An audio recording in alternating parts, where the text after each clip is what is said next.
Jerry, would you like to do a different hour? Like, would you rather do it like to 7 to 8? You know, I'm not the pacing item on that. I am retired. I have complete control of my time. And this is my major avocation. So if you want to shift it around a half hour or more, just whatever people want to do, I'll go along with it. Okay. Okay. Well, I guess since you're running it, I think what we'll do is we'll just start with, you can just start with what we're doing. Yeah. And we can adjust from there. But if you went to 7 to 8 or 7 to 8:30, that would shift it an hour earlier. And some people may like that. Some people may not like that. I don't know. Yeah. Well, when we go to daylight savings time, that throws a kink in me because everything is later here. Yeah. Now, when we're on daylight saving time, we're the same time as California. But when shift to standard time, then California, we're an hour, behind, and so, or ahead rather. So, then instead of starting at 7:30, I'm starting at 8:30. Well, California may vote to stay on daylight savings time forever. So we'll see how that comes out. Okay. All right. Well, yeah, we'll have to play that by ear. Yeah. But when there's daylight time starting at 7 or 7:30, either time's fine with me. Okay. Okay. Good. And I want to compliment Tom for his years of selfless service, and it's a big load. We all appreciate. Thank you, Tom. You bet. You bet. Yay. A lot of work, Tom. That's a lot of work. And in the meantime, I'm advertising for an eager younger person that might want to run these things as I call him a Zoom host. Yeah. Tom, I'm assuming will remain as our webmaster. Yeah, for now. Yeah, for now. Of course, everything is volunteer basis. As long as as long as it floats your boat, welcome. So Jerry, I had a question. Before we go ahead. So, I'm going to put together a sequence of photos about the observatory here. Once everything's done, our TVs are operating, and I'm going to put that all together in a program, which I think would be fun to share here. So, do I let you know when I want to do that, or I just reserve a night or something, and I'll be sure that we have you on the agenda. Although for this thing, we don't really have an agenda. Usually we just chat it up. Yeah. Okay. All right. Sounds good. Now, when we ran this at the museum, and we did a lot of mirror grinding and chatting and looking at people's computers, we had a lot of parallelism with little groups forming off to the side and other groups doing other things. And we never recorded it. And I know that Tom is recording all these. So think about whether you want to preserve a library of the recordings of this, or you just want to have chats that once they're here, and then they're gone, they're gone. So if you guys want, I'll continue recording them. So we'll see. Think about it. I think that if it were up to me, like I said, I would do it because I did it for a long time there, and I thought that that weekly was kind of something that was a bit much, but I was working that. Mm-hmm. And now that you have Telescope Tuesdays, I took that into consideration. And what I did is I just canceled that particular week. So you could run it weekly, except for the Tuesday that had the Telescope Tuesdays. That may be what we're going to. But when we went to the museum, I ignored Telescope Tuesday and always went to the museum. Yeah. And the other thing, Jerry, was on the what was I going to say? On the hours, it sounds like to me, Bob, what would be the best hours for you? 7 or 7:30 start? Well, it doesn't make that during daylight time where we're on the same time as California. That doesn't make any difference. It would make a difference if when California shifts to standard, if they go back that, because that then puts me up pretty late, and usually I have to bow out early. Yeah. Okay. Because I'm fading. We've pretty much covered that. I'm more curious about whether you want to keep having these sessions recorded or not. I'm Oh, flexible. that was it. Yeah, I'm in favor of not doing that. Okay. Okay, well, the rest of you decide whether you have a position and I'll follow the majority. Hi, Mike. Hello, Mike.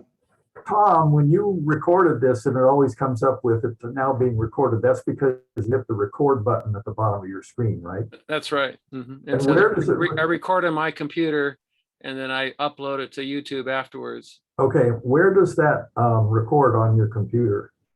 On my hard drive, just. Okay, if I hit record, it'll record it on my machine. Yeah, I'm not sure. With you doing it. I'm not sure if it makes a Zoom folder for you or whether it just. Oh, that's what I'm asking. Yeah.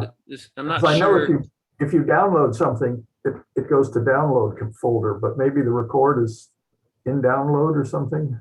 I can't remember how the Zoom decides which folder. I can't remember telling it which folder to go to. I don't think so.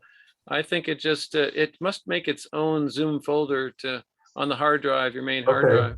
I think. I'm going to. The other way, Jerry, is you're talking about at one point, why not make the Telescope Workshop a live program that goes to YouTube directly? You click on the bottom right where it says more on my screen here. There's 3 dots on the right hand side at the bottom.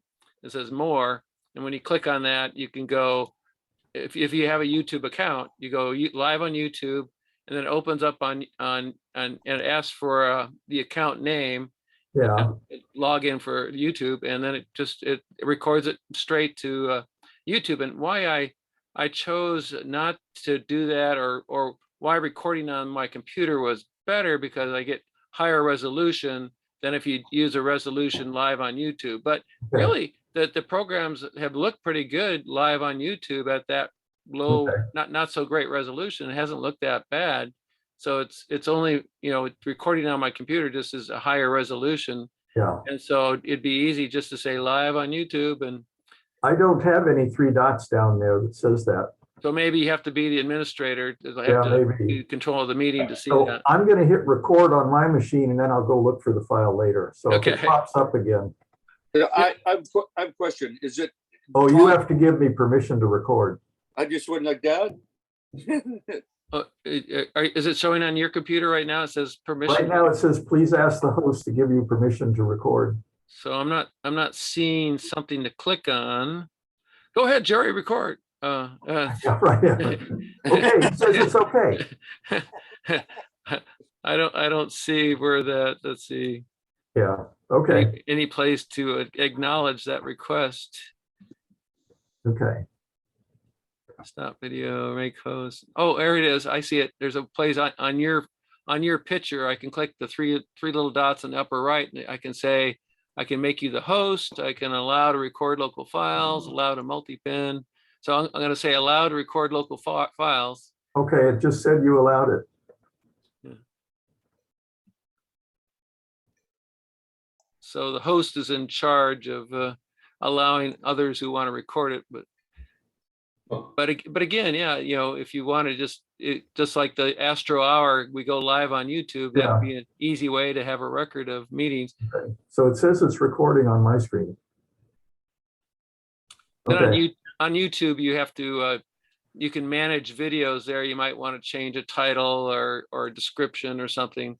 Okay. Like I found this neat little addition to the web browser that the websites that get referenced when we're talking, and I might show you. Should have pictures, but I have some websites that I try to throw in as well. I can click on this little thing and it saves all those websites and I can just paste it into a text file and put that in the description on YouTube and as references to what we talked about. And I'm hoping that was a way of letting people know what we were talking about. And so if somebody did a search on YouTube, they might hit a topic and that might take them to our video, but haven't seen any major increase in people looking at our videos. So that was my question. Is it how many people have actually looked at the recordings? If you go to our site, and where's our site here? And let me share here, YouTube. I need to log into YouTube, but we can see without even logging in. So if I go here and share my screen, and you can see all our YouTube videos. There's a let me make this bigger here. There's a home page which shows a minimal number of videos, just the latest ones. But if you click on videos, then it shows everything. And you can see, let's see, our last Astro Hour on Monday, we have had 9 views. And last Telescope Workshop, we've had 8 extra views. And you see kind of a low number. Here's 17. Our talk, more people must have, linked onto that, 45 views. So our general meeting on the first Friday, Yeah. it seems to attract maybe more of our members, make a point to see it. Or here's only 34 for Briley Lewis. Mm-hmm. So that kind of varies. I mean, it's your talk back in February. The first one we did was February. Where's the first Friday in February? It's got me laying down there. Right here. We had 53 views so far for the February first And that's Friday. about what we had when we had the meetings in Fairend Hall. But again, that this counts views of people who just really are just look at it for a second and then they move away. Yeah. So Well, they check out even when they're sitting there too. yeah, exactly.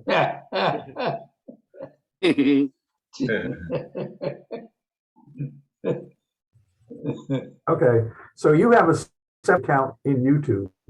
Should I set up my account in YouTube, or can I just add on to yours? I'll give you the password for the Astro Unit account. Okay, thanks. That would be helpful. And just keep them all there, hopefully. Okay. If they disappear, they disappear. Mm-hmm. But I've been trying to be cautious because, and hopefully not. So the highest numbers that I've seen was that one time, and I'm sure most of you heard this before, Chuck gave a talk on something and it got 1.5 thousand viewers. Wow. And we did one of these workshops where showed slides of Gary and I taking apart a cave telescope and then rebuilding it. And that got 450 plus views. And I'm just speculating that it was because they searched for the word cave and then exactly. But mostly this one is peaks at I've seen it between 50 and 75 views on occasion, but mostly it stays in the 25 to 30 range, it seems. This has not caught on with most of our members. I'm not doing it for the ratings. I'm doing it because I have fun doing it. So what's on the docket for tonight? Tom and I are going to meet Thursday at 2 o'clock, was it? Or 1 o'clock? Oh, no, I didn't say at any time. I was kind of wondering when you wanted to meet on Thursday, I think. Yeah, I sent you an email back. Oh, did you? Thursday, and I named the time there, but I think it was somewhere around noonish. Okay. But look for the email. I'll reply to it. I'm sure it's fine. Okay. Let's see. Maybe it went to Webmaster. I didn't look at Webmaster. Friday, Tom? Say that again. Are we still going to meet on Friday at the museum? Sure. Okay. I got the wheels in. Okay. Oh, you mean in person? Yeah. Yeah. For the Star Splitter wheels. Pretty cool. I don't know if I can find that quickly.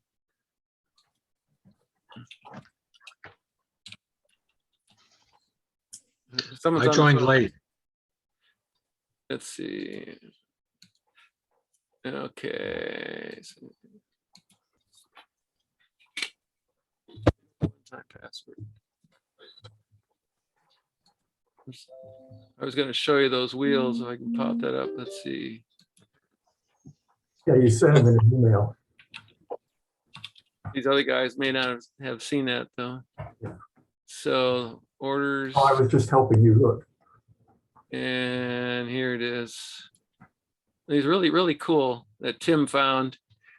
We found one originally that did this, but then we found one that was actually, Tim found one that's removable. And here, I'll get this shared. And that's smart because people in the dark are going to trip on those things. I don't know, Tim. I think they'll be out of the way, but yeah. we'll look at it when we put them on. So here they are, 600-pound heavy duty. I think that means 600 pounds for all four. I think is what someone might have be indicating, but they're pretty nicely made.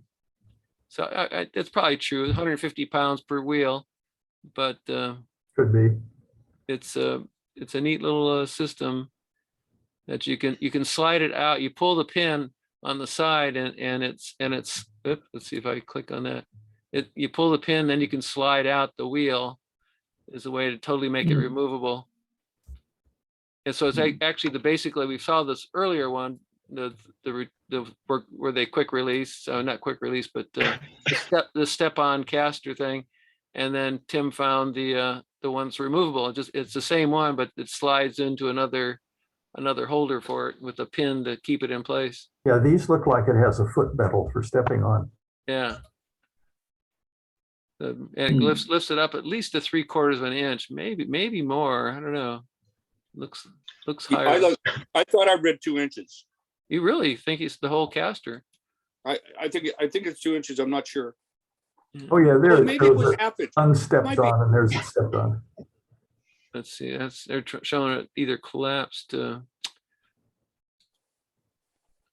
Somewhere it mentioned how much it really was. Does it say here?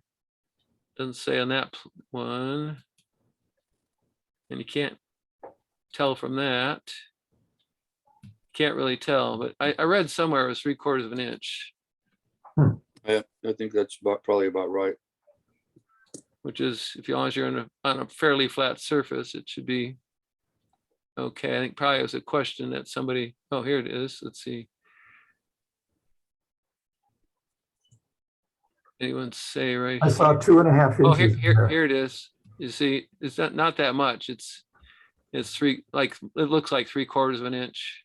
Oh, for lifting that up, yeah. Well, it might depend, well, where you mount it, but perhaps that may be you need to mount it so that it only lifts it 3/4, but maybe it can go higher. I don't know. Let's see. For you guys watching, what's happening here is that there's a ground board that has the azimuth. Here we go. Underneath the scope. So here it is, 1.25 inches. I use 1.25 inches. This guy. The instructions don't give you any information, which is true. So it may get a little bit more clearance. Yeah, you can probably adjust it. It sounds like maybe. Yeah. And the whole idea is that this scope has a baseboard that is that's set on 3 points, and you have to kind of use the wheels to prop it up and then ride it over this baseboard and then set it down. The problem is it just doesn't want to get up on that baseboard there, or the what do you want to call it, the one that supports it, and that takes the wheels off the ground so that you can utilize the the azimuth control, the azimuth motion underneath the scope.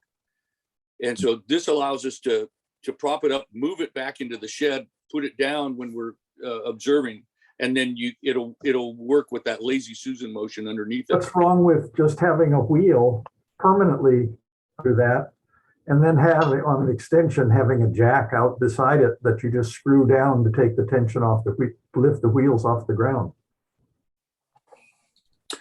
I think that would do for. That's how those wheelie bars work from JMI. Yeah, I was talking to Tom about that, and I couldn't find the little jack motion thing for the wheels. Well, it's two separate things that you apply. Okay. So. What the thing is, you want to put the base of this box down on the ground. Right. And when the wheels, like these wheels, are there, you can't. Say if you had jacks to lift up this box, you wouldn't have your base on anything. Yeah, you'd need to redefine that base at the bottom from what that is. Is that our guy? Is that our? That's like Chris Larson. Chris Larson. Okay. And it's just the Star Splitter Dobsonian box here. Yeah. It has a lazy Susan. You can see one of the feet of that lazy Susan there and then we placed it on another table. So we had to tilt the thing up to lay it down on the table to get these wheels that were fixed off the ground, which it looks like they are. Yeah. So that when it's on this extra table, and that's what was the problem, is it was so easy when you're tipping it up to try to put the table underneath easily, that this thing is so top heavy, it was easy to pop off its bearings here and fall on the ground and break the tail rad. Wow. So like Tim's idea of these wheels you step on, casters, and mounting them on the sides of the boxes here. Hopefully that's enough room. Well, that's might be a little bit small area for the wheels in line here. That might be a problem. We'll have to look at that. Then you wouldn't need these big wheels, which take up a lot of width as going through doors. It's like 30 inches wide, just barely get through a door on back on the museum. And so if we can have the wheels in line on the corners here, that'll make it easier to move through narrower areas. And without this platform being needed at all, just step on the casters and to lift up the box and somehow release. Some of those casters get released to pop them back up, so that then you're flat on the ground. With There's the a lot of ways to do it, I see. Lazy Susan. Yeah. Well, good luck with what you're doing. Yeah. I didn't realize how small this was. That might have to be reinforced or somehow make a little extra wood for the wheel. Connected from the other direction. Yeah, those are, yeah, make a cross piece. It's designed. Yeah. Well, I've got a solution. You can take this down and set it up in East LA, and then turn your back for a minute and come back. It'll be up on blocks for you. Yeah.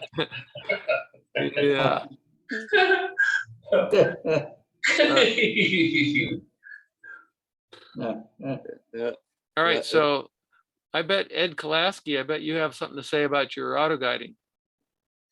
Yes, I'm sorry I couldn't get on. Somehow my browser that I used to log on got deleted.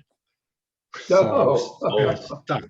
And then I went to Google and the Google Chrome, and I don't know, it didn't work very well. So anyways, I had to download my browser again. How do you manage to delete your browser? I don't know. Apparently when I was logging off of my computer, it didn't log off correctly, because on the first try to come up, it said I wasn't an administrative person and you had to log off to get on. Yeah. Yeah, so it was kind of strange. As far as the auto guider goes, I got the cable, the mini USB to RS-232 on order from Amazon, and it should come like the first week of May. I was a little puzzled by the nomenclature between the calling the mini that I looked at, which one was the male and which one was the female. And Tom was correct that it was, I had it incorrect. But when you look at, I don't know if Tom has the picture of it or not, I sent it to him. When you look at it, go ahead. Ed, you sent it today? No, I sent it in the past. days ago. Yeah, I don't know. Can you see this if I bring this up? Well, if you have a window up with it on, like you can share your screen and you can choose which screen to share. So but I need the file. I got the handheld picture right here. I don't know if you can see this or not. You put it in front of the camera. Yeah, sure. Let's see. Oh, okay. I don't know. Is it in focus? That's the bottom of the hand controller, right? Yeah, and also down below it, I think it is. Oh, the down cable. below Yeah. Is the mini connector. Yeah. Yeah. Now the mini connector down below is hollow, and that's called the male. And the mini collector in the handset is called the female. Wow. Which makes no sense to me. No, I would have thought the other way. Yeah, me too. Likewise. I think your guys are confusing, or maybe I am, the shielding on the outside with the maleness or femaleness. If Yeah. the little pins inside there are sticking out and bare, then that's the male thing. Ignoring the shielding around the outside, which is ground. Well, the hand controller is the male then, huh? If they're just bare pins sticking out, I can't tell. Yeah, it's, Yeah, there are pins sticking out. That's correct. There's just holes in the bottom one inside Yes. the shield, then that would be the female one. That's what I That thought. makes sense. Yeah. Well, then I probably got the wrong one ordered. But I I'll looked give it a on. shot. Give it a shot. Maybe I'm wrong. Get both sections and then you don't have to worry. There you go. That's what I did. do a sex change. That's right. Yeah, Oh, I'm just glad that the gender identification hasn't gone. are you a doctor? Can you? Yeah, but not that kind. Oh, so one other guy told me that I was incorrect, agreeing with you. I agree with you guys. Told me I was incorrect. And then I looked online and I did find there were 3 connectors, the regular 2 USBs, and then they had this mini USB, and they called it the opposite way. Huh. No wonder we'll you're see what confused. Well, that's what you get when you talk to a summer hire. No, this guy clearly was not a summer hire, Oh, okay. unfortunately. You're blowing some of my best excuses. I may try to order a mini to a regular USB cable so that maybe I could finagle something.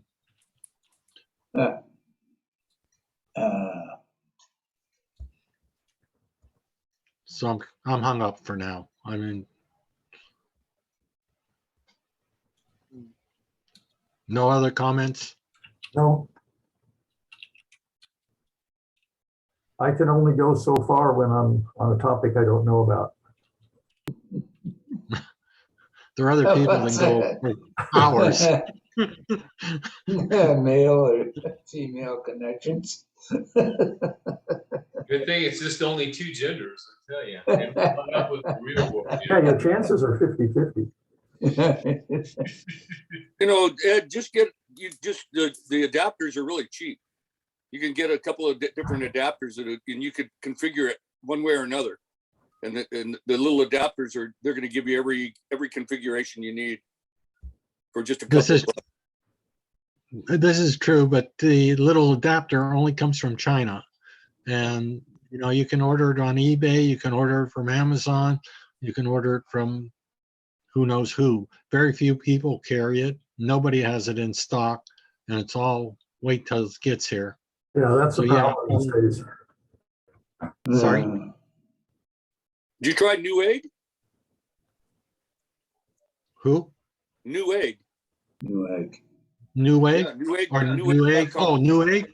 Yeah. No, I haven't tried them, but Try Newegg. okay. I wouldn't. I have not had much luck. I even called the, was it USB? I don't know. The name of the company was like USB connectors. Yeah. It wasn't exactly, and they said, sorry, we don't have it. Well, try Newegg and see what they got. Oh, okay. They got a lot of crap. Good. Well, Amazon could have a male to female, I mean, male to male or female to female adapter to convert what you need, but Yeah, that's what I was talking about. Is those little tiny adapters that'll give you the male, female, male. You can have every configuration, and they're just a couple of bucks. Yeah, that's true, but that doesn't include the mini USB. It's usually the USB-C or the micro C or something like that. It's just Oh, okay. to a Okay. USB. Yeah, I didn't know that. should be male to male. I have an old computer. I'm going to see if I can get a new hard drive put in it and revitalize it. It has a COM port on it, but it's a VGA COM port, and I still have a problem of connection. If you're going to get a memory added, you might want to consider getting a solid state one instead of a hard drive. Absolutely, will do. Yeah, That's really meant. it's much faster. Probably more reliable. It is, I think they are. Yeah. I did that for this computer. Mhm. Let's see. Oh, shoot. It's okay. Who else has a topic? I do. The last time we were talking, I'm working on Tom's short mirror, and so I did what people told me to do. I put the tool in the freezer, and my gosh, the artificial pitch lap came off. And I just realized that it was an 8-inch lap with a 10-inch mirror. And also it was flat. So, the usual thing that you guys would do is go to Tim, the dental lab, and get some, dental concrete or whatever they call it, Cone. and make a tool. Yeah. So I went to Ace Hardware and got this stuff. Okay. Yeah. Rockcrit, and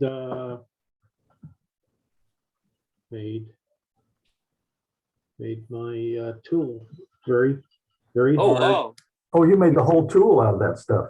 I made the whole tool out Yeah, of this I stuff. usually make it out of several pieces of plywood, and then with about a 1/4-inch thick mold of my mirror. Yeah. On Well, the I top. did that. I used some thick, stiff paper. Yeah. And first I wrapped it in saran wrap, and I had to wait a day because we were out of saran wrap. And I put 2 layers on there, and I made the mistake of just using saran wrap, because when I poured it, and a day later when I went to go take this apart with the mirror, it stuck. It stuck real good. And The mirror? so, yeah, the mirror to this, because the plastic was sort of like, acting as a seal. It's like the perfect pitch lap. You needed to put something fibrous underneath it so the air could get to it. And so what I wound up doing was I put the whole thing in the freezer, minus 30 degrees. And then I took it out after a day, and then I got it apart because this has a different expansion coefficient than the glass did, thank God. Now you were using as a barrier between your mirror and this stuff that was going to set. Did you use aluminum foil? No, I just used saran wrap, and I should have probably used aluminum foil or something. Yeah. Okay. Yeah. That, and it came out pretty good. There's a couple of wrinkles or whatever. Doesn't matter.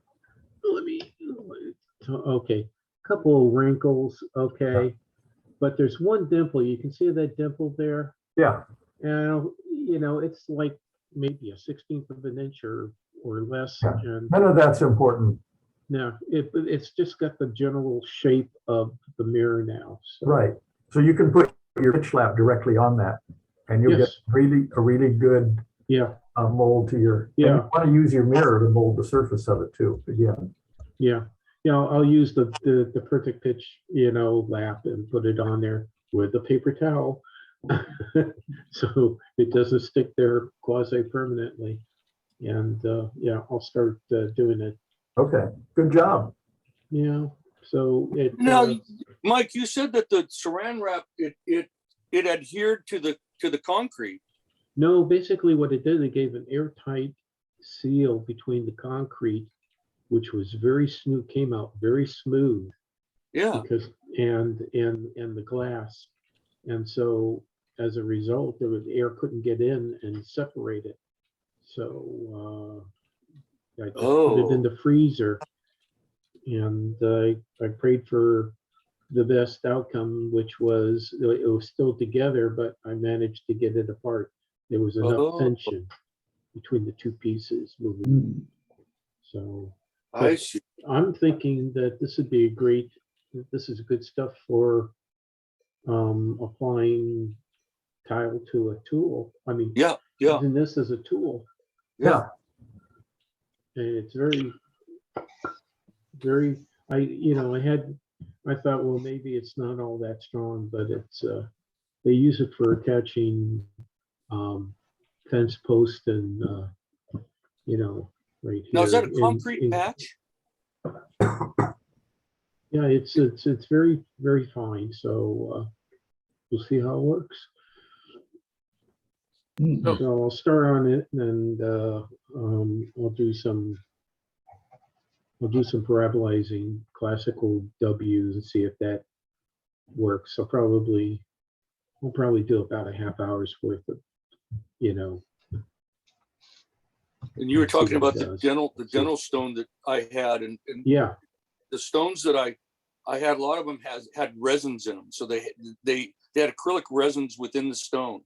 And so when you poured it up with just mixed water with it, you mix it pretty thick. And I poured it into a pipe pan, and it wouldn't come out, man. I would beat it with a hammer. I ended up destroying the pipe pan, destroying the stone. And I think what I ended up doing is we used to have a liner for casting. When if you have a metal ring that you would pour investment in, you had a liner. It used to be made of asbestos, so we had to get rid of that. But they had a fake asbestos liner, and I put that on the rim, on the inside rim of a pie pan, and then on the bottom, I can't remember what I used, to separate. But that kind of worked. So that what you did there, I don't know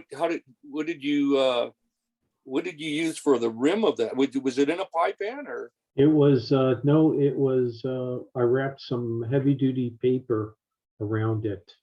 It's sort of like like a poster board type of paper. Okay. Super thick paper, and so it kind of stuck to it. And I had to go, take water and and a brush and get it off. Oh, So, okay. But it's a good thing. I mean, because Jerry was telling me, with mirrors this fast, your pitch has to be the same thickness or it just misbehaves. Yeah, I kind of agree with that.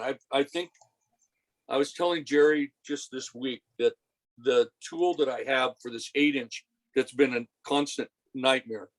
I ended up, turning the edge so many times, and the curvature of that tool, there is a curvature, but it doesn't match.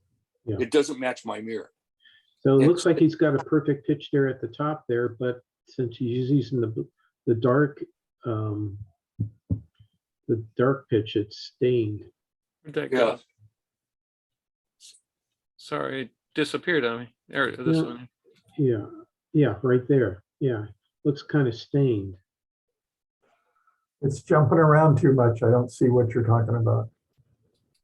Right there. That's it. Above it is like a perfect pitch lap. Yeah. Oh yeah, perfect. The brand name is Perfect Pitch. Yeah. Perfect Lap. Yeah. I have 2 of those, and I forgot to give them to Tim. Oh shoot. I'll definitely drive out again. Yeah, I gotta find them in my garage somewhere. Yeah, those are worth every nickel, boy. They're worth a ton. That guy just dropped off the map. People tried to contact him, and he's just gone. Probably was more trouble than it was worth. It's like ronchi screens. You can't get them. There's not a source for ronchi screens either in the United States or in Great Britain for the inexpensive ones. You're stuck with the expensive ones. What's the best price you saw, Mike? Was it over 150? It was something like that. It wasn't cheap.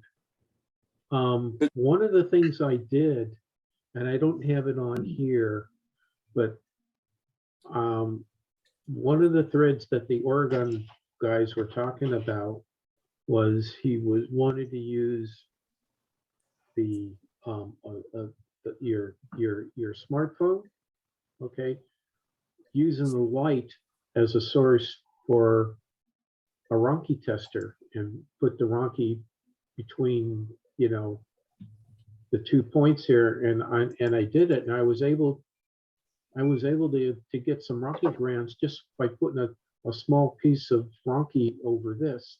You're kidding. The problem is that the light is so bright. Yep. That it blows it out. So yep. One of the things I'm going to do is you have to put a neutral density filter over the light to block it down. And also another thing too is there's a reflection here, so the light from your light gets to the lens. And so one of the things that I did was I took a little piece of felt and put it between the two, and that cut down on the crossover. But the problem is that the camera didn't have enough smarts to be manually operated.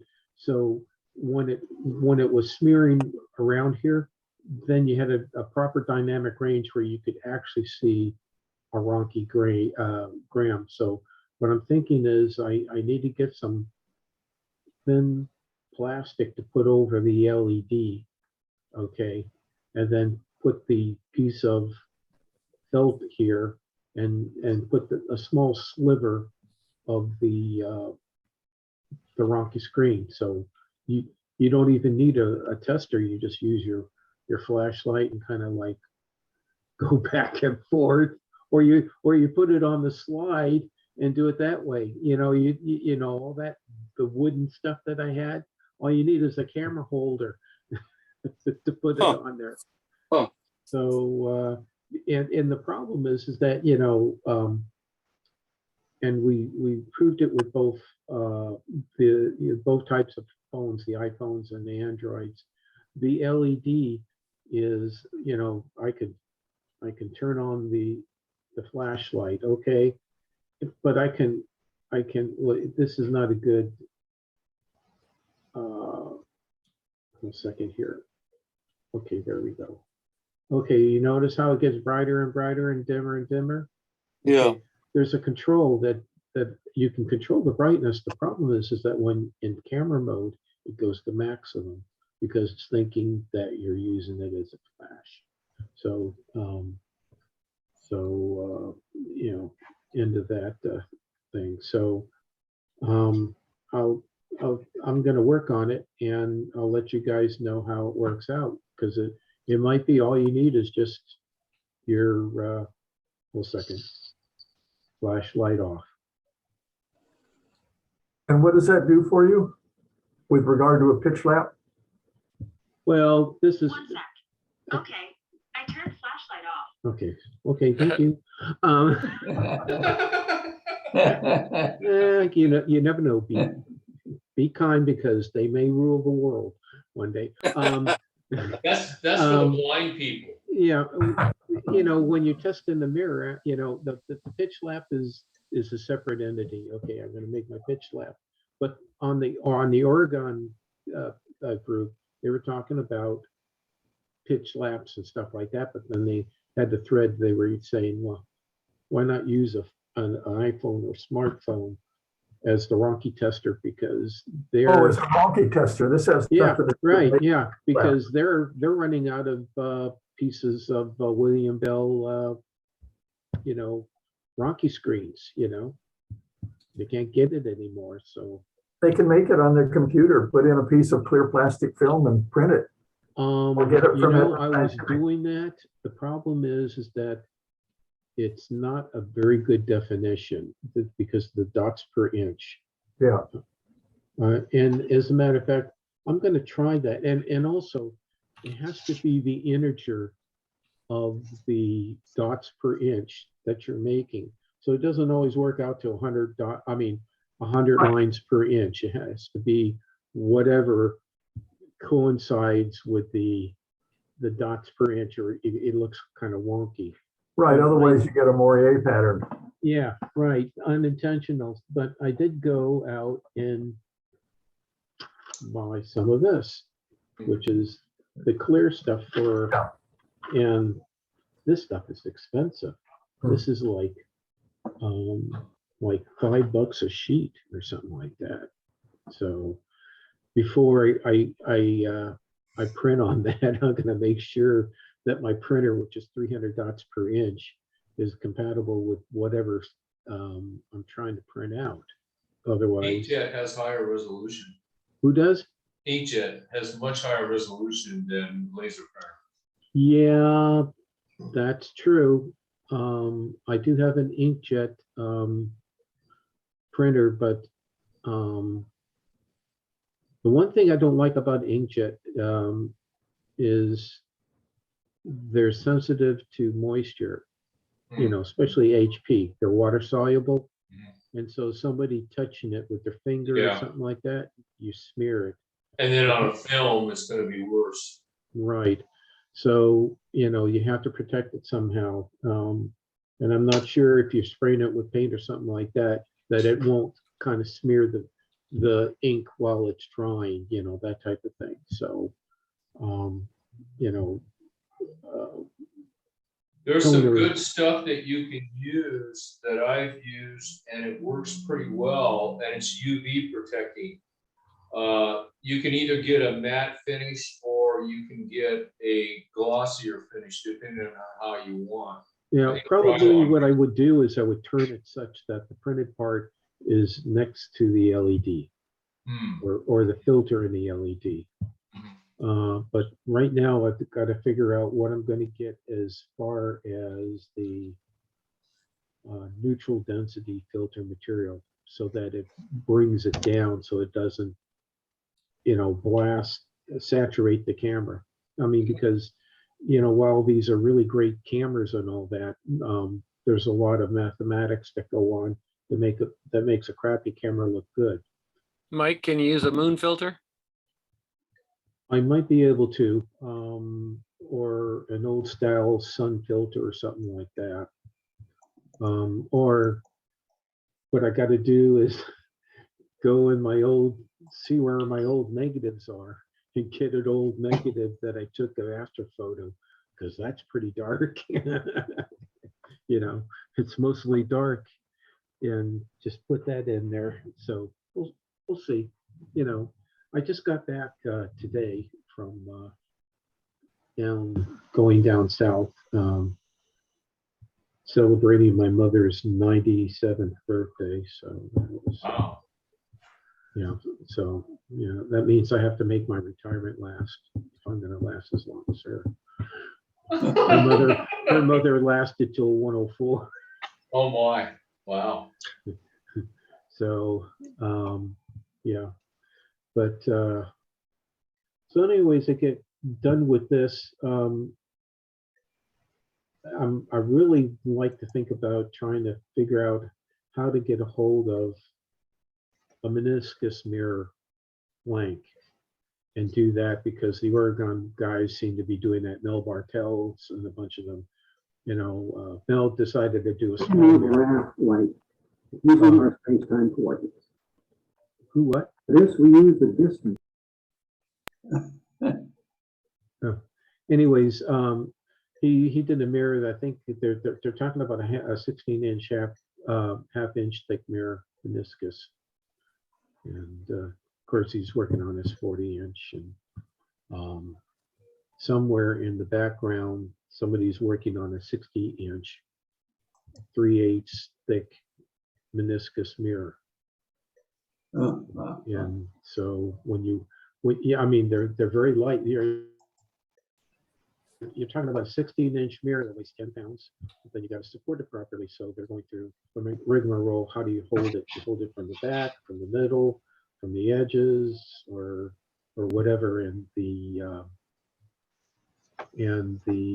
how do you compensate for the fact that the center of gravity is not at the edge, is not at the back, where you support it so that it doesn't flop over potato chips just because it's a thin piece of glass that goes over. But anyways, one other thing that I got in the mail, I got the latest edition of Star Testing. Oh, yeah. William Bell's. This is one of the titles that have come back from the dead. Have you gotten a chance to look at, the first volume versus this volume of what kind of differences there are? Yeah. One thing. Yeah. The pictures are better, and also they talk about interferometry as far as star testing and a few other things. I suppose I should write some notes, and I should make a report and tell you guys. But basically what they did was they had the opportunity to use more simulation software, different types like ZMAX and all that, and compare them to the original, and trying to determine whether they got things right in the images. And basically they did. The original book had some pictures where they just said picture because somehow it got lost in the edition or whatever. But I should talk about that. They do not offer any software to do the simulation of the images like the original ones did. And of course, I didn't get that software when I bought the book anyways, because I didn't want to spend $70-something for something that I didn't know whether I'd be using or not. And it probably was MS-DOS anyways. So anyways, I'm glad they've got a lot of the good titles back, although a couple of them they don't, like the latest and greatest of the telescope. The Higgies, I think they got, but the next one after that, they still don't have that. I don't know why. Probably because they didn't. Probably what they're doing is they're living off the stock that they had printed up, and they'll make more. But I'm glad that they got. I'm glad that William Bell is an entity again. Where because we really need some good books. I mean, Tim, you've got that French book, and I don't think that French book's available anymore. Oh, that's the shame. What was it, LaCroix? Yeah, I think LaCroix and something.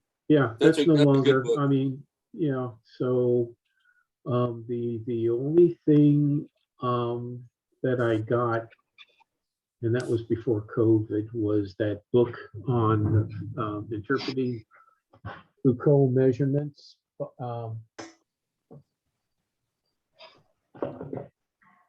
This book. Okay.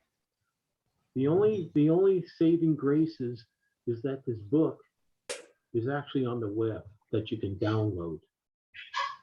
Yeah, I actually downloaded that. Yeah, but I decided that I would support the author and purchase the book. Yeah. I think I did. I think I did too. And actually, the book it's just like online, but it's much better to get that copy. Yeah, I'm a page person rather than a screen person. I was brought up that way. Yeah. Oh, it's still buy new, $9. Okay, so they still got a few of those. Okay, that's good. Yeah, David, that's a pretty good work on the Foucault, understanding that whole process. Yeah, I thought it was. So, and another thing too was there was a thread, in Sky Telescope about that guy that went to a foreign country and just brought the mirror and diagonal and eyepiece and built a telescope out of cardboard. And so I sent a few pictures of my COVID junkoscope and talked to him about, you know, what I was doing with it. And, one of the things he says, well, what are you going to cover your telescope with? And I said, well, there are two coatings, and the telescope's not going to be permanent, but I'm thinking about building a scope out of cardboard, and there's two coatings I'm thinking about using. One is spar varnish that's been thinned down to where it can saturate into the fibers of the cardboard. Okay, it gives it a form of waterproofing. And the other, I said, and I told the guys, I said, have you ever thought about monocoat, you know, from model airplanes? Yeah, Mhm. dope, yeah. And What's the diameter? What's the diameter of your telescope? Well, you know, I've got this 10-inch and I've got the 14-inch, so I'm not sure. The 14-inch is, you know, pretty big. You know, it's going to require a lot of cardboard if I go that route. But to tell you the truth, I was thinking about trying to do it with the 10-inch f3.3 because it uses a lot less cardboard, because I don't have that much cardboard anymore. And see, if it works for f3.3, okay, it's going to work for a 14-inch f3.9 because it's less. But if you want to make a 10-inch telescope, I have a sonotube-like tube that was made by an astro company that doesn't offer them anymore. That's the tube for a 10-inch telescope, and you can have it if you want it. mm-hmm. I forget what the company was. And it probably fits those rings that you gave me that doesn't fit the tube that I had in my original. That's right. It does. It's 12 inches in OD or something. And those are beautiful rings. I just couldn't use them because it wouldn't. Yeah, that's okay. But the idea was, well, you know, making a telescope that out of recycled stuff. I mean, after all, the mirror was made out of recycled stuff with a 14-inch, but you know, there's going to be, you know, if I think some people are put off by making the telescopes because it's just too much money. I mean, you know, things could get bad, you know, bad financially and, you know, in the world, and people want to have telescopes, and how to make a telescope, you know, just like back in the 30s with the with the telescope making books. There was a lot of thought on how to make telescopes using, you know, pipes and this and that, because they couldn't afford to make a telescope. You know, they couldn't afford to buy a telescope or spend big bucks on something. So I was just thinking about doing it, see if it could just be made. Anyways. Hey, we should ask Bob, see if Richard, is there anything interesting going on in Westminister Village? Did you get any photos off your observatory, or? Yeah, actually, I can talk a little bit about the Clown Nebula and what we're doing. You know, eventually we're going to transmit the images from the video cameras and the telescope into this large room on several 85-inch ultra high definition television. And so we're in the process now. I'm working on getting the remote control for both the camera, the Atik video cameras, and the telescope. I'm working on that now, getting that working so I can control the telescope via the internet, the camera and the telescope via the internet from this room, which is about 60, 70 feet away from the observatory where the TVs will be. And they're working on getting the TVs up on the wall. They had to they had to put in conduit pipe and they'd take out parts of the wall, and it turned out this is a pretty big deal. And our CEO is so enthusiastic about this. Seems to be no problem for him to forge ahead with this project. That's fine with me. I'm all for it. But what we're doing in the meantime, we're having viewing in the telescope in the observatory by the residents through the eyepiece and viewing the moon. And I mean, the response, as I've said before, has been fantastic. They just find this amazing, and they find it so interesting and So Bob, viewing the moon. how often have you been doing viewing with folks? Twice a month. First part of the month is usually the moon, and when the planets get up here in the fall, in the winter we'll look at those, and then the second half of the month we look at deep sky objects. So we looked at the Clown Nebula, and what we do is to show that we'll have the telescope and the opening, and the people come outside the observatory, and then I have the image that the camera generates on the screen of the computer. And we set the computer there, the people stand outside and they look at the computer and see the image. And I mean, so we can see so much more with the video camera than if they were trying to look at these objects through the eyepiece. So anyway, let me see if I can share.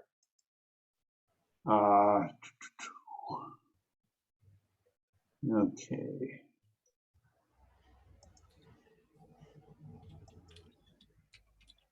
Okay, you see that? Huh? Is that there? Yeah. Everybody see? Okay. So what we have is, this is obviously you can see a lot of details around the clown, and this is basically what the people saw on the computer screen. And when they looked at the Clown Nebula. This is taken at f10. It's 11-inch scope, f10, but it's only 6-minute exposure. The Infinity cameras are amazing. They get detail like this in just a very short matter of time through stacking. The stacking is, I think, it's a series of like 1 or 1.5 second exposures. The greenish down here this is the light from the city. This is light pollution. And this is not a photograph that's refined. I've made some adjustments in Adobe, but it's not a highly refined. It's not meant to be. It's meant to show the public basically what you can see with the video camera. So we don't have a group of people that are going to sit and look at and criticize the little details. Oh well, this our whole point is to show them these objects as well as we can, and so doing. So they were all fascinated with this. This is all really fascinating stuff. So it's nicely tracked. The star right below it is very round. Yes, yeah. And you took it low in the sky too. That's right. That's why we got the late. Yeah. Atmospheric refraction in the image.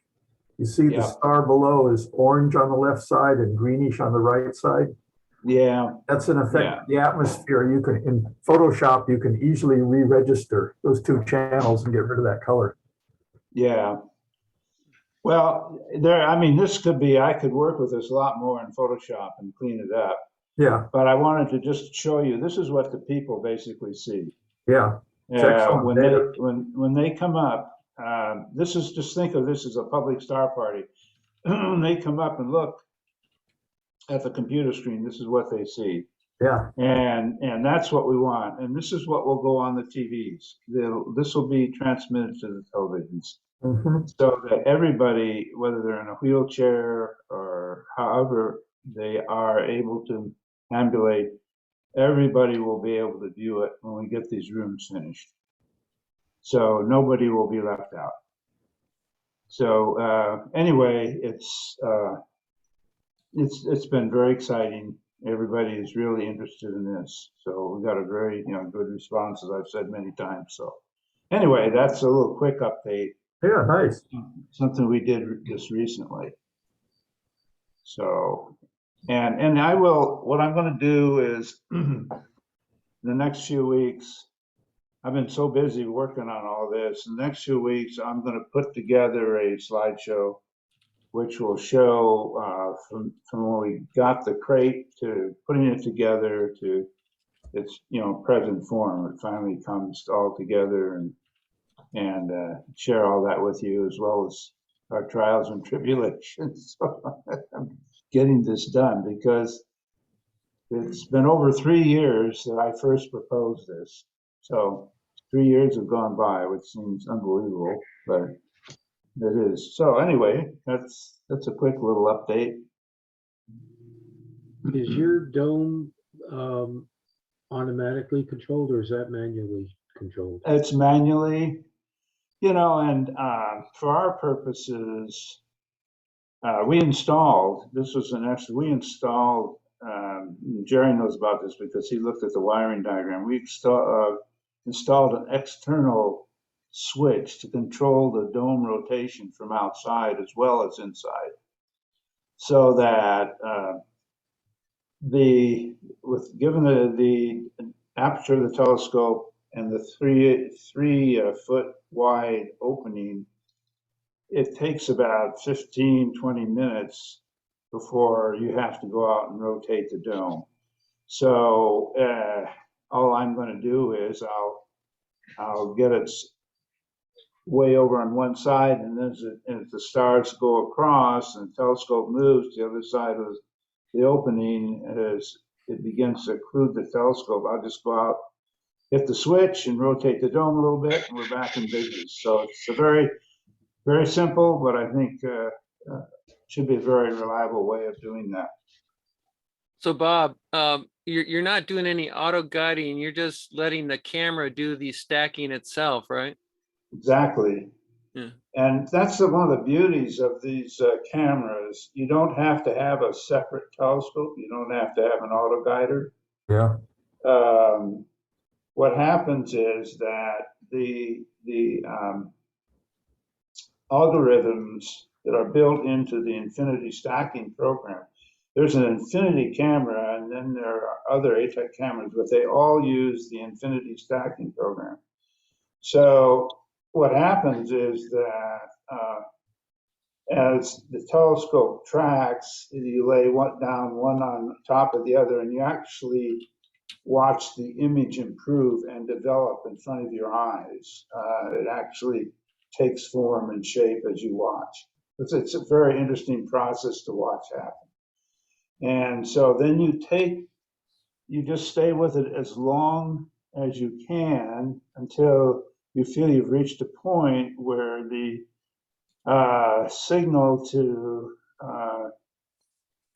extraneous light gets to the point where any more exposure is not going to be helpful, because it can get washed out due to the ambient light.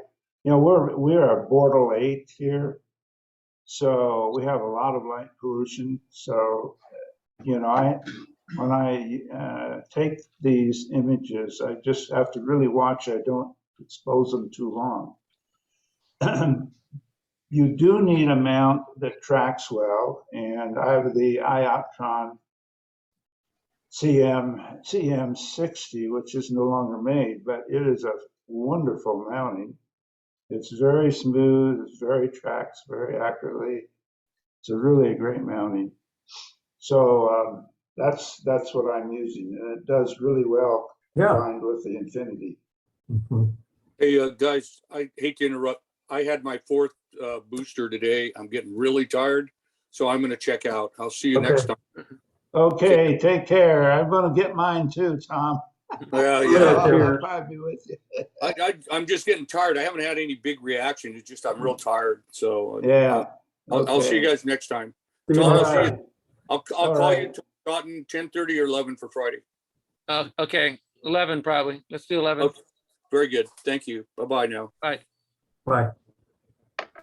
So Mike, the cardboard tube that I have extra is made by Protostar. Oh. And it's flocked inside. Anyway, go ahead. We're back to you, Bob. Oh, that's all. That's Okay. basically Well, let me ask you, what's the exposure time, the individual subframe? I think this was a second Okay. or maybe 1.5 seconds. Now Very fast. your mount was traveling at sidereal rate, right? Correct. You Yeah. just didn't make any specific corrections to that. No corrections, no. Right. Perfect. And the algorithms allow for a certain amount of shift. Yeah. In other words, they'll correct. Mhm. They line up, even if it's not perfect, they'll line up. But there are limits to that, and so if you get too far off, then it'll stop stacking. It just won't stack. So you have to have a mounting that doesn't track perfectly, but tracks well. Yeah, So, quite well, yeah. yeah. So not having to have a tracking scope and doing all that, this hugely simplifies things. I mean, it's much easier. And though the Infinity camera I use here is it's not good resolution. I mean, it's decent, but some of their cameras are much better. And I have another one. I have the Horizon, which is better. Atik has come out now with a full frame color camera, which uses Infinity stacking software. I'd love to get it, except it's a little more expensive than what I can deal with. I may try to convince the CEO that we should have it. maybe Westminister be willing to buy it eventually, anyway. But I'm going to wait till it's just new. I'm going to wait until there's some reviews of it and see how people like it. And if it really seems to be a good camera, I may try to do a little persuasive talking, see what we can do. What's the name of your software? The stacking program? Infinity. It's Okay. ATIK is the name of the company. It's English. It's based in England. Yeah. Yeah, if you go to Atik Cameras, you can see their whole line of cameras. They have a large line of cameras, and most of these cameras will utilize the Atik. Yeah. Yeah. Apex as in the highest point. Apex, APEX, is that what it is? Yeah, there's several. This Okay. one is just the cheapest, the least expensive camera, which is the one I use there, which is good to use for public viewing, is the Infinity camera. Okay. Yeah. Okay. There you go. The Oh, there Atik you are. Infinity Yeah. camera. Yeah. Yeah. That's. I have the. Apex. Okay, that's why I couldn't find it. I was thinking it's Apex as in being No, high. Atik. Yeah. And the APX 26 go down below, Tom. The APX 26, that's a camera I'm really interested in. It's full frame and it comes in color and black and white both, and it's expensive. You can see that. $3,540. Oh, I'll get a couple of them. Yeah, one for each eye. So I'm not going to buy that for sure, but maybe I can eventually persuade Westminster to do it. But I can't, in all good consciousness, push for that until it's been out for a while and it gets reviewed and see what folks really think about it. It's just too much money.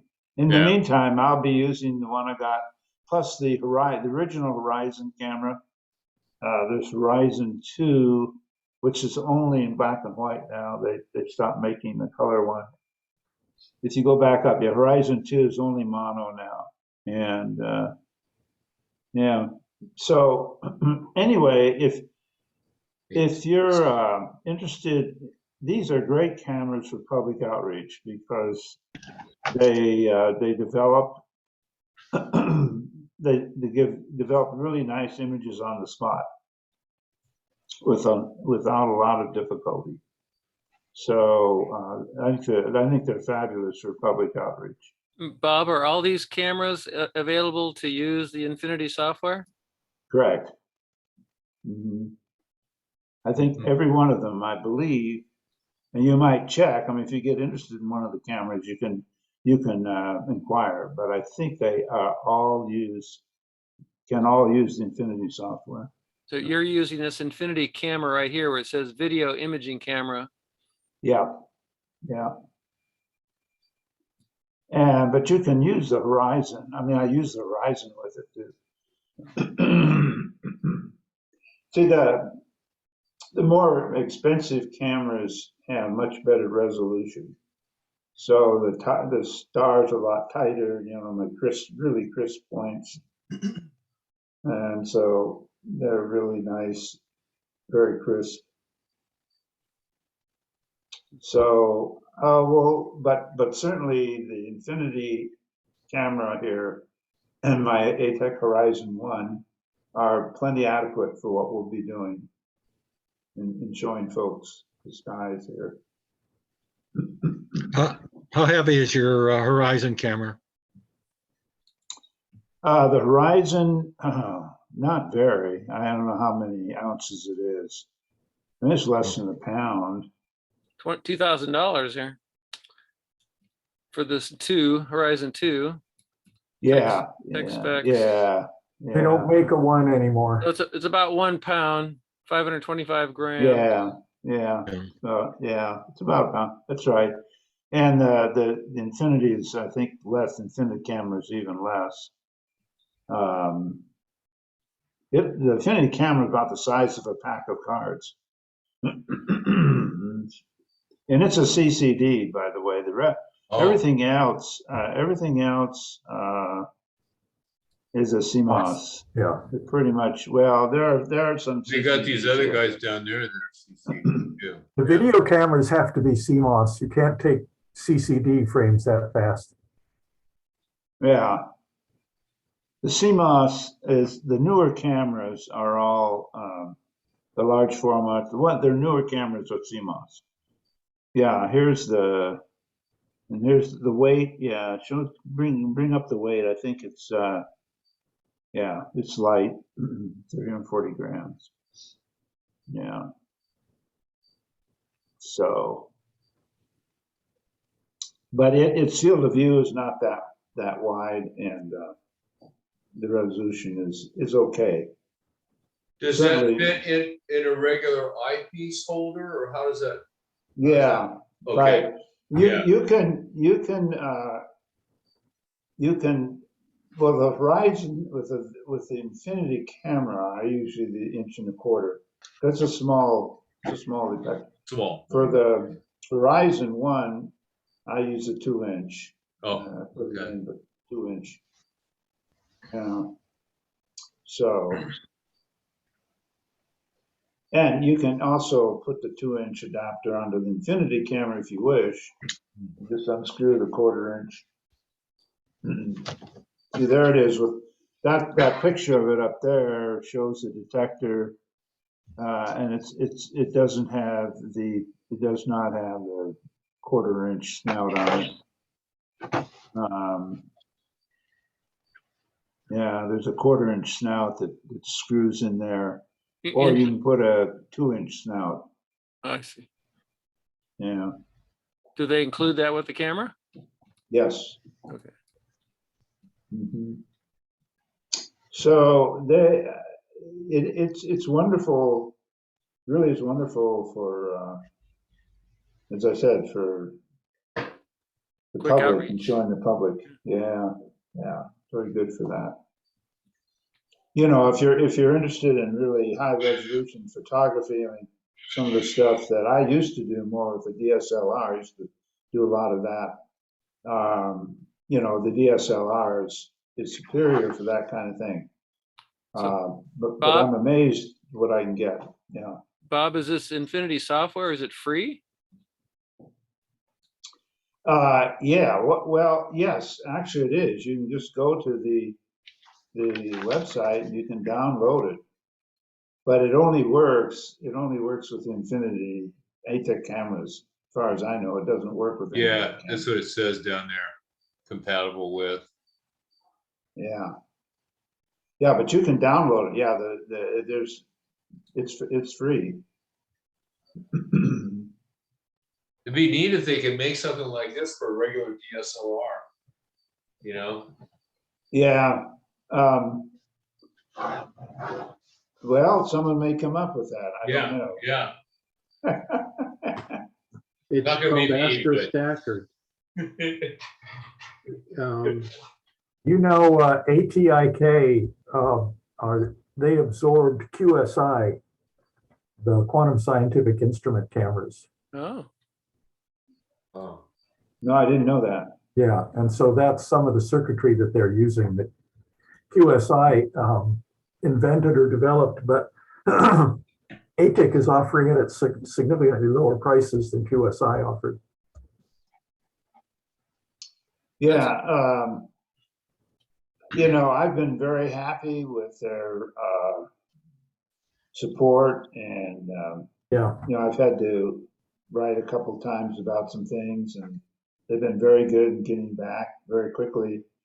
The only issue, and actually this is something to think about, you know, the cameras are built in their manufacturing plants in England. So if you have a trouble with a camera and you have to return it, it's very expensive to return it. yeah, Because you have to pay for, you know, sending it back across the ocean, and there's some duty stuff involved. And I mean, I had actually had trouble. I had a piece of junk, some debris fall into above the detector of my Infinity camera, and I couldn't dislodge it, and so it was showing up in all my images. So I looked into sending it back to England, you know, and my gosh, I think it was more expensive to send it and return it than the camera was worth. yeah. Yeah, it was really. So I took it. I took it to. I found a. Actually, this was here in Arizona. I took it to a photography store that they specialized in camera repair. And so I took it in there and talked with them. And they looked at it and they saw how it was built and said, "Yeah, well, we can fix this." So they did. Mhm. They took it apart and they got the debris out, and it cost me, I think, like something like, oh, I don't know, $26 or Yeah. $27. I had a similar problem like that with something lodged in my camera. And at CalStar, I was showing it to Paul Wynn, and he went in with tweezers and pulled the spider out. Yeah, Oh, boy. yeah. Wouldn't an air bulb work? I guess he couldn't dislodge it with an air bulb. Well, he thought he could grab it. I'd never looked in the place he looked to see that it was a spider. I was puzzled what it was. My piece of debris was, see, there's a glass cover over the detector, so the Yeah. detector can't. So my debris was between Oh, the detector and the It glass. Well, that's cover. unusual. That's unusual because the space between the front window and the detector has to be filled with no water. It has to be dry nitrogen or vacuum or something like that. Because if you do it, you know, the camera is cooled. And if you cool This it down, camera's not cooled. oh, well, then that, yeah. So forget that. The Infinity camera is not cooled. The Horizon one that I have is cooled, but the Yeah. Infinity is not cooled. Yeah. It's very, very simple operation. Yeah. So anyway, yeah, I think it's worth thinking about, taking a look at if you're interested in doing outreach work, because it Right. works really, really well. Yeah, good. mhm.